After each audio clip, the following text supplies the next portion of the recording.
Gas leakage की वजह से कुछ अफराद जो हैं वो ज़ख्मी हो गए हैं और बाकायदा पीर अशरफ रसूल साहब MPA जो हैं वो भी यहाँ पे आए हैं। मगर अहल इलाका का यही कहना है कि मुतअद्दिद बार कंप्लेनें करने के बावजूद भी जो है गैस का मसला हल ना हो सका, मगर ये किसी हादसे के मुंतजर थे, वो हादसा हो गया। अब यहाँ पे जो अहल इलाका है, हम उनसे बात करते हैं कि उनका क्या कहना है इसके बारे में। जी भाई, क्या कहेंगे? भाई सीन ये है कि सुबह 11 बजे हमने इनको हेल्पलाइन पे कॉल किया कि भाई आ जाएं, यहाँ पे मसला ज़्यादा है। इन्होंने कहा जी आधे घंटे में टीम आ जाएगी। टीम नहीं आई। शाम को 4 बजे हम फिर कॉलें करते रहे, उसके बाद टीम नहीं आई। तकरीबन 4:15 पर ये ब्लास्ट हुआ है। 5 बच्चे हैं, एक उनका वालिद है।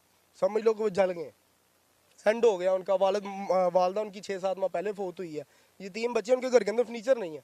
यहाँ तो होना कि यार कोई गरीब अमीर आदमी है, कोई चक्कर है, इस तरह का कोई उसका निज़ाम ही नहीं है। राशन वो बेचारा यहाँ से उधार लेके आया कि यार रमज़ान है, बच्चियों मेरी रोज़े, जो बच्चियाँ अंदर झुलस गई हैं उसके अंदर उनके रोज़े थे दोनों के। नहीं, जब ये ब्लास्ट हुआ है उसके पहले आप कह रहे हैं कि हमने महकमे को कंप्लेन की है, तो कंप्लेन जैसे की है कितनी देर तक कंप्लेन करते रहे? किया, वो आंटी उधर बैठी थी बेचारी मेरे साथ, उन्होंने कहा फिर कॉल करो कि ज़्यादा मसला है, कोई मसला ना बन जाए। वो गैस लीक हो गई, अंदर जाती है कमरों के अंदर, सारी अंदर काफ़ी हद तक गई है।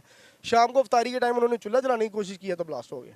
तो ये जो से आपने 112 रेस्क्यू की बाकायदा टीम मौके पे आ सकी है या वो भी लेट? यार 2 घंटे बाद एम्बुलेंस आई है। सिर्फ 2 पुलिस घंटे बाद है? जो ना पुलिस की टीम आई है मौके पे, उन्होंने ही उठा के रखा है। रेस्क्यू 1122 वाले, गैस वाले, ये कोई भी नहीं आए। इनको हम बार बार जो ना कहते रहे, इनको मिन्नतें करते रहे आ जाए भाईजान आ जाए। शायद वो इंतजार में बैठे हुए थे कोई हादसा हो जाए, कोई वो इसे अपने आप को चमकाना चाहते थे या क्या करें, हमारी समझ से बाहर है।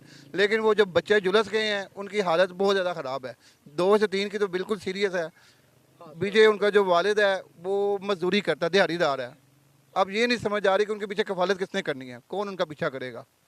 जो ओहदेदारान है, तो हमें लग रहा है कि हमारी जो हुकूमत है वो अभी इंतज़ार में है। ये देखें, ये आए हैं, आज उन्होंने काम शुरू किया है। ये सिर्फ 300 फुट की जो ना वो लाइन चेंज कर रहे हैं। रात को गैस वालों को हाई अलर्ट किया है कि कम से कम आगे 4 से 6 पॉइंट पे, इससे ज़्यादा होंगे, इससे कम नहीं, 4-6 वो हैं जो हमने दिखाए हैं रात के अंधेरे में। इससे ज़्यादा होंगे, इससे भी ज़्यादा गैस लीकेज है उधर। लेकिन वो फिर वक्ती तौर पर ये छिपी लगा के और जा रहे हैं। उसके अलावा जो हमारा मेन है, वो जो बच्चे जुलस गए हैं, उनका कौन बनेगा, उनका कौन जो है वो करेगा। अभी तक उनका प्रॉपर तरीके से इलाज शुरू नहीं हुआ। रात को हॉस्पिटल गया, हॉस्पिटल वाले उनको ले नहीं रहे।